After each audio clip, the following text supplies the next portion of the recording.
भारत के इतिहास में कई महान योद्धा हुए, परंतु बाजीराव पेशवा का नाम उनमें सबसे ऊंचा है।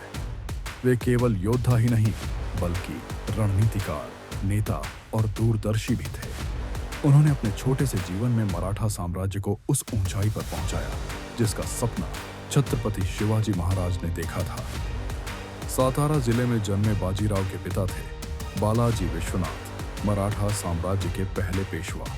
पिता की छत्र छाया में बाजीराव ने न सिर्फ राजनीति बल्कि युद्ध कला का भी गहन प्रशिक्षण पाया। कहा जाता है कि बचपन से ही उनके हृदय में यह संकल्प था कि मराठा साम्राज्य को भारत की सबसे बड़ी शक्ति बनाना है। केवल 20 वर्ष की उम्र में बाजीराव को पेशवा बनाया गया। इतनी कम उम्र में इतने बड़े पद की जिम्मेदारी आसान नहीं थी, लेकिन बाजीराव ने इसे अपने साहस और बुद्धिमत्ता से सिद्ध कर दिखाया। बाजीराव का सबसे बड़ा हथियार था उनकी गति और रणनीति। वे गुरिल्ला वॉरफेयर और लाइट कैवेलरी के मास्टर थे। वे कहते थे, मैं दुश्मन को वहीं मारता हूं जहां वह सोच भी नहीं सकता।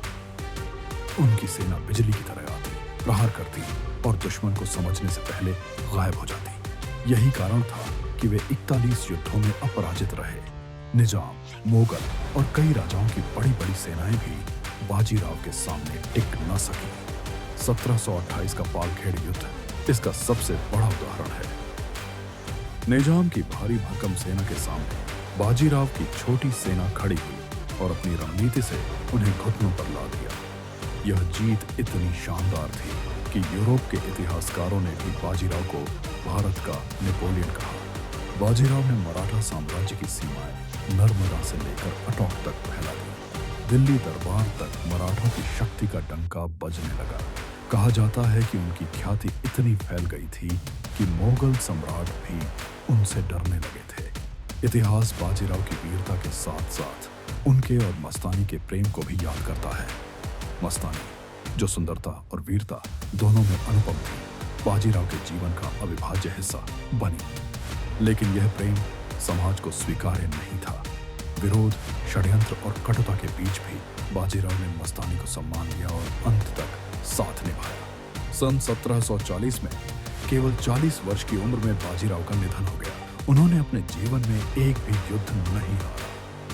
यही उनकी सबसे बड़ी विरासत है। बाजीराव पेशवा केवल एक योद्धा नहीं, बल्कि भारत के इतिहास का ऐसा नायक जिसने अपनी तलवार और रणनीति से पूरे उपमहाद्वीप को हिला दिया।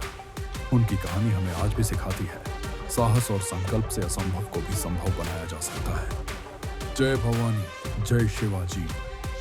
अगर आपको यह कहानी पसंद आई हो तो वीडियो को लाइक और शेयर करें और हमारे चैनल को सब्सक्राइब करना न भूलें।